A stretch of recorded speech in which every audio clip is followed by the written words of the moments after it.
நீங்கள் பார்த்துக் கொண்டிருப்பது உங்கள் விஜய்.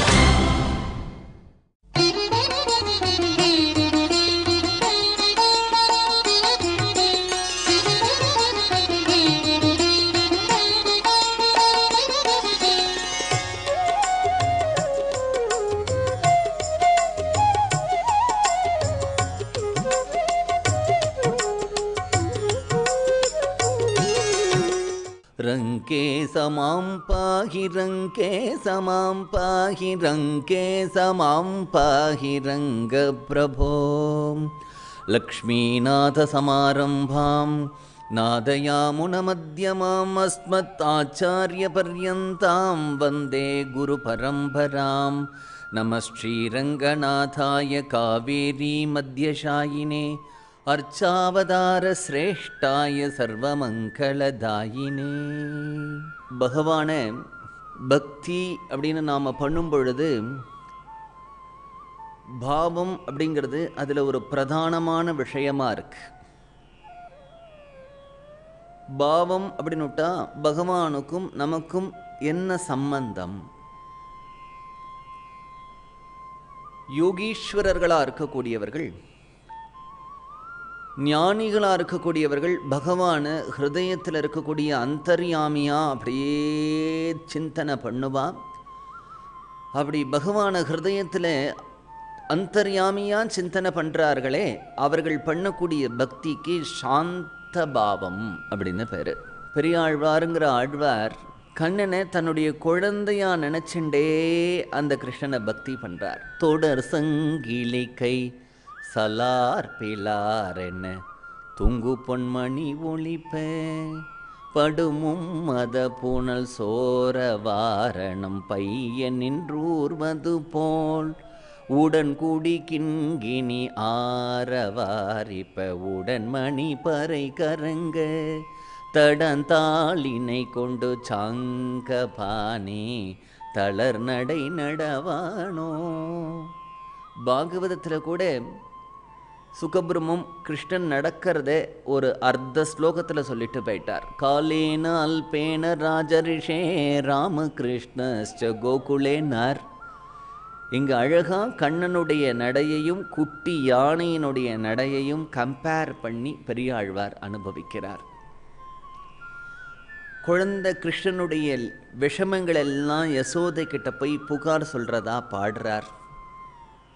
கண்ணனை கோல் கொண்டு வா, இப்படியெல்லாம் குழந்தை கண்ணனை பெரியாழ்வார் பகவானை குழந்தையாகவும் தன்னை யசோதையாகவும் பாவித்து வாத்சல்ய பாவம் அப்படிங்கிற பாவத்தில் பக்தி பண்ணுறார். பகவான் தனக்கு ஸ்நேகிதன் சகா அர்ஜுனனுக்கு பகவான் சகாங்கிற பாவம். பகவானுக்கு நான் அடிமை தாசன், ஹனுமாருக்கு தாசன்கிற பாவம். சில பேர் சாந்த பாவம், தாச பாவம், சக்கிய பாவம், அது மாதிரி வாத்சல்ய பாவம் அப்படிங்கிற பாவத்திலெல்லாம் பக்தி பண்ணுறா இல்லையா? அது மாதிரி பகவானை நாயகனாகவும் தன்னை நாயகியாகவும் கொண்டு பக்தி பண்ணக்கூடிய ஒரு பாவத்துக்கு நாயகா நாயகி பாவம், ஸ்ருங்கார பாவம். இந்த ஸ்ருங்கார பாவத்தில் பெண் பிள்ளைகள் தான் பக்தி பண்ணியிருக்கா அப்படிங்கிறதுல இல்லை. நாச்சியார் திருமொழி முழுக்கவே இப்படி தான் இருக்குது.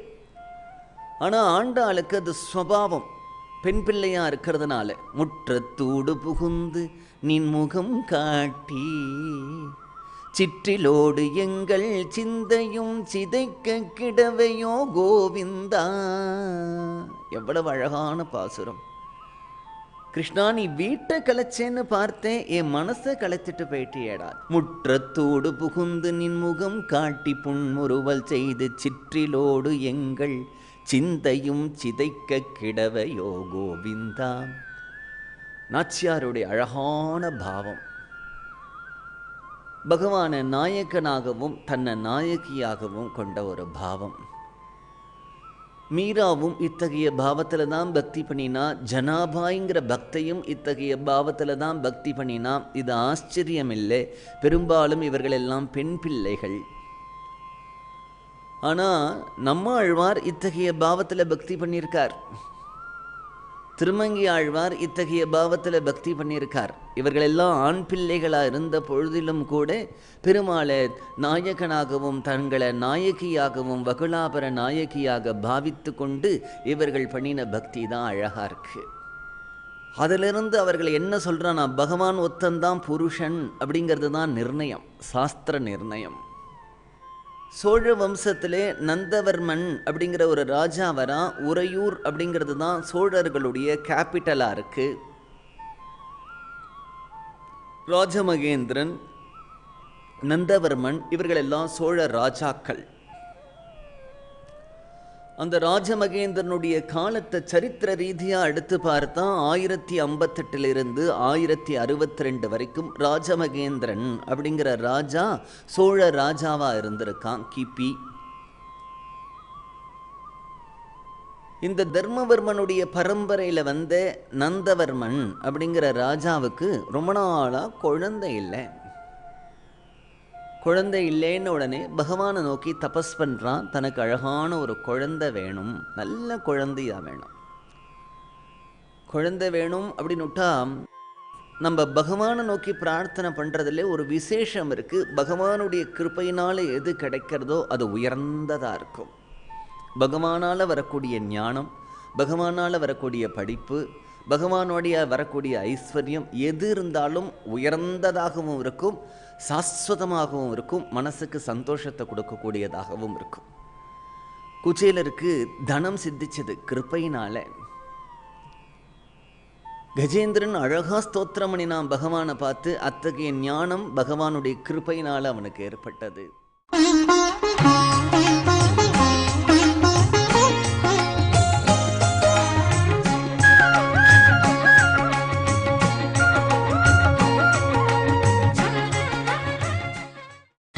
நீங்கள் பார்த்துக் கொண்டிருப்பது உங்கள் விஜய். குச்சேலருக்கு தனம் சித்திச்சது கிருப்பையினால.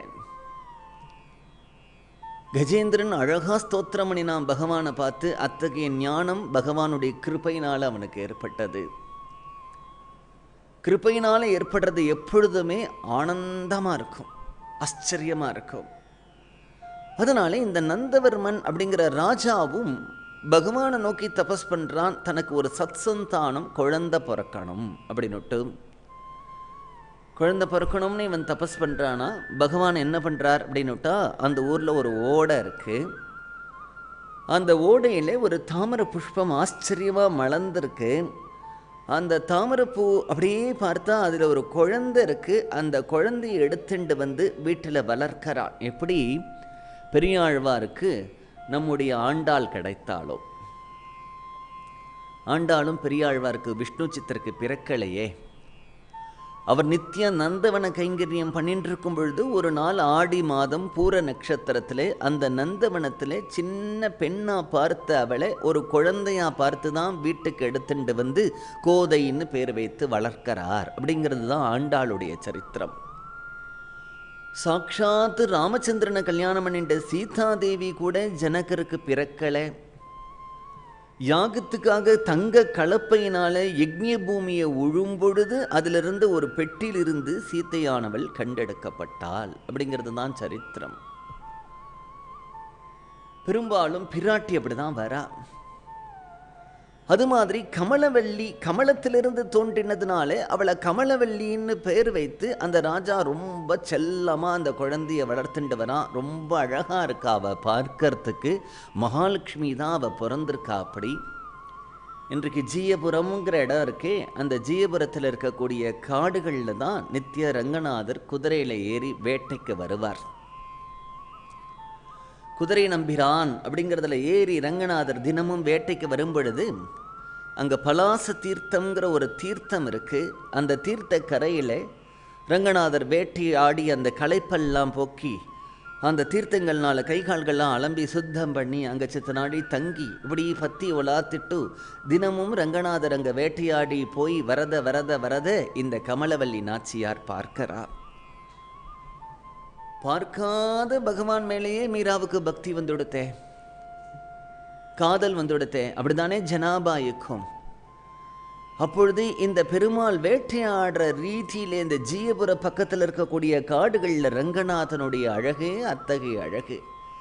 பகவான் தான் மன்மதனுக்கே அப்பா.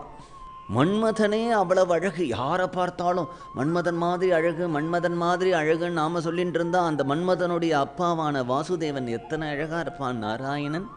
அந்த நாராயணனே யுவாவா ஒரு குதிரையில் ஏறிண்டு அவன் வேட்டைக்கு வரும்பொழுது அவனுடைய அழகில் மயங்காமல் இருந்தால் தான் ஆச்சரியம்.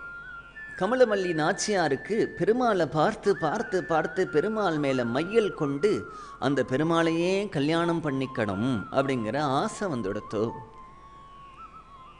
ஆசை என்ன ஆச்சுன்னா, பெருமாள் மேலே இருக்கக்கூடிய ஆசையினாலே அதுக்கு பக்தின்னு பேர். அது சாமான்யமான ஆசை இல்லை, பக்தி. அந்த பக்தியில் விரகம் ஏற்படுறது அவளுக்கு. பெருமாள் ஒரு நாள் வேட்டைக்கு வரலைன்னா தவிக்கிறா. கைகளில் இருக்கக்கூடிய வளையல்கள்லாம் அவிழ்ந்து கீழே விழறது.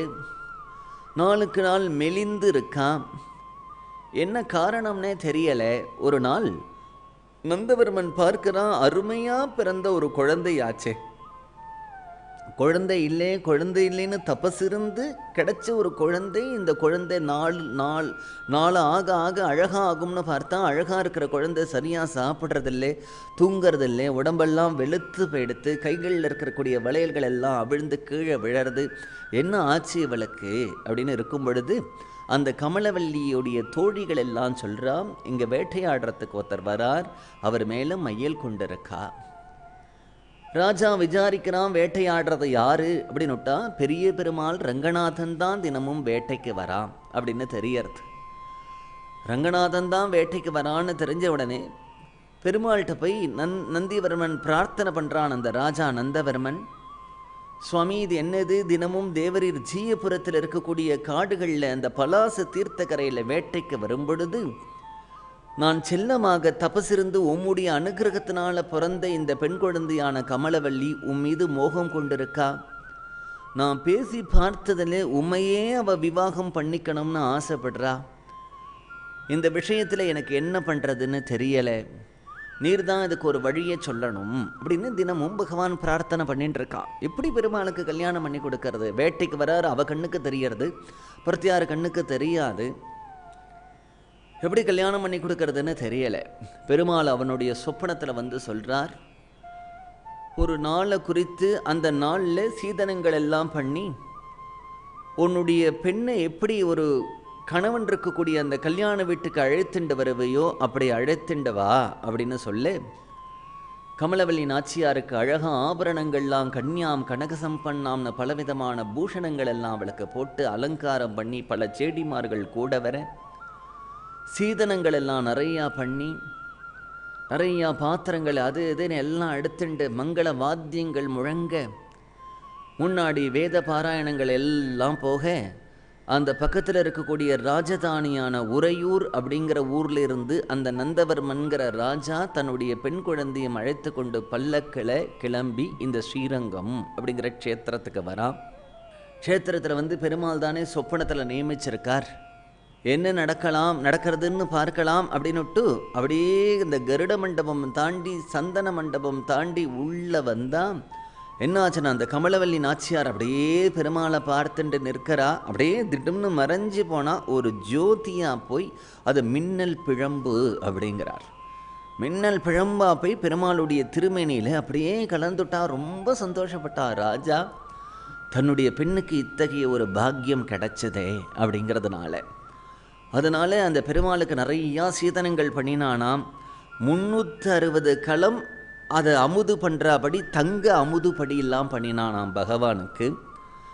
அது மட்டும் இல்லாமல் எந்த ஊரில் இந்த கமலவல்லி நாச்சியார் பிறந்தாலோ அந்த உறையூருங்கிற ஊரில் அந்த கமலவல்லி நாச்சியாருக்கு பெரிய கோவில் கட்டினான் தன்னுடைய பெண்ணுக்கு. இன்றைக்கும் ஸ்ரீவில்லிபுத்தூரில் ஆண்டாளுக்கு கோவில் இருக்கு இல்லையா? இன்றைக்கும் ஆண்டாள் சாத்திண்ட மாலை தானே வடபத்திர சாயிக்கு போகிறது. அது மாதிரி உறையூர் அப்படிங்கிற ஊரில் தன்னுடைய பெண்ணான கமலவல்லி நாச்சியாருக்கு நிறையா வீதிகள் ஏற்படுத்தி மதில்கள் ஏற்படுத்தி அதுக்கு திருமாமணி மண்டபம் கோபுரங்கள் எல்லாம் கட்டி நந்தவனங்கள்லாம் கட்டி அதில் கமலவல்லி நாச்சியார், உறையூர் நாச்சியார் அப்படின்னு தன்னுடைய பெண்ணையே இங்கே பிரதிஷ்டை பண்ணினான் பெருமாள். விவாகம் பண்ணின்றதுனாலே அவள் சாமானியமான பெண் இல்லை, சாட்சாத் மகாலட்சுமி தான் அவதாரம் பண்ணினா. சில காலத்திலே அந்த உறையூர் அந்த கோவில் இருக்கேன், அந்த கோவிலும் மறைஞ்சு போயிடுது. சில காலம் சோழ ராஜாக்கள் அந்த உறையூருங்கிற கேபிட்டலை விட்டுட்டு கங்கை கொண்ட சோழபுரம் அப்படிங்கிறதே தன்னுடைய கேபிட்டலாக வச்சுருந்தா, ராஜதானியா. அந்த உறையூரில் கல்மழை பொழிந்து அந்த உறையூரே மறைந்து போயிருக்கக்கூடிய காலத்திலே ராஜாக்கள் கங்கை கொண்ட சோழபுரத்தை தன்னுடைய ராஜதானியா கேபிட்டலாக பண்ணிண்டா. திரும்பி உறையூருக்கு வரும்பொழுது அந்த கோவில் திரும்பி புனருத்தாரணம் சீரமைக்கப்பட்டு பழையபடியே அந்த கோவில் கட்டப்பட்டது. இன்றைக்கும் கமலவல்லி நாச்சியாரை பெருமாள் கல்யாணம் பண்ணின்றதுக்கு அடையாளமாக பங்குனி மாதத்தில் ஆயில்ய நட்சத்திரம் 6வது திருநாள் கமலவல்லி நாச்சியாருக்கு அன்றைக்கி அவதார நட்சத்திரம். அந்த நாளில் இந்த உற்சவமானது கொண்டாடப்படுறது.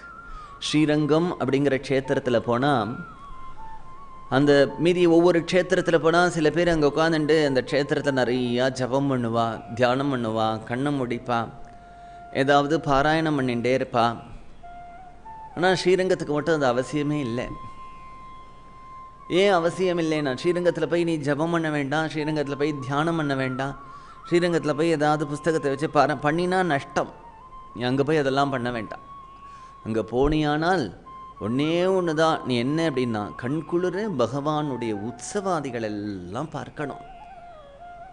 மீதி எந்த ஊருக்கு போனாலும் நீங்கள் ஒன்றே ஒன்று பாருங்கோ, அந்த கோவிலில் போனால் வருஷத்துக்கு 10 நாள் பிரம்மோத்சவம் இருக்கும், அதுக்கப்புறம் உற்சவமே இருக்காது. அதனால் இந்த ஊருக்கு போனால் நம்ம கேட்கலாம், எப்போ பெருமாளுக்கு உற்சவம், இந்த ஒரு 10 நாள் உற்சவம், இந்த மாதத்தில் 10. அதுவும் சொல்ல கோவிலில் சொல்லுவா இந்த உற்சவம் நடந்துன்னு இருந்தது, நின்று போயிடுத்து அப்படின்னு சொல்கிற கோவில்களும் இருக்குது. அந்த 10 நாள் உற்சவம் கூட ஒரு பேருக்கு நடக்கும். சரியாக எழுந்தருளை பண்ணக்கூடிய ஸ்ரீபாதந்தாங்கிகள் கிடைக்க மாட்டா, மண்டகப்படிக்காரர்கள் கிடைக்க மாட்டா. அதனால் பெருமாளுக்கு உற்சவம் ஏதோ பேருக்கு நடக்கும். ஸ்ரீரங்கம் தான் அன்றைக்கு எப்படி ராமானுஜர் ஏற்படுத்தினாரோ அதே மாதிரி இன்றைக்கு வரையிலும் அந்த உற்சவங்கள் வழுவாமல். அதனால் ஸ்ரீரங்கத்தில் போய் அதெல்லாம் கண்கொள்ளா காட்சி பாக்கியம் இருந்ததுன்னா ஜென்மாவில் ஒரு தரம் முழுவதும் ஸ்ரீரங்கத்தில் தங்கி எல்லா உற்சவங்களையும் பெருமாள் புறப்பாடை கண்டருளிண்டு வெளியில் வரக்கூடிய அழகு, அவர் ஆடும் பல்லக்கில் வரக்கூடிய அழகு, அவருடைய அந்த வையாளியில் வரக்கூடிய அழகு, ஒவ்வொரு உற்சவமும் ஸ்ரீரங்கத்தில் இருந்து அனுபவிக்க வேண்டிய ஒரு உற்சவம்.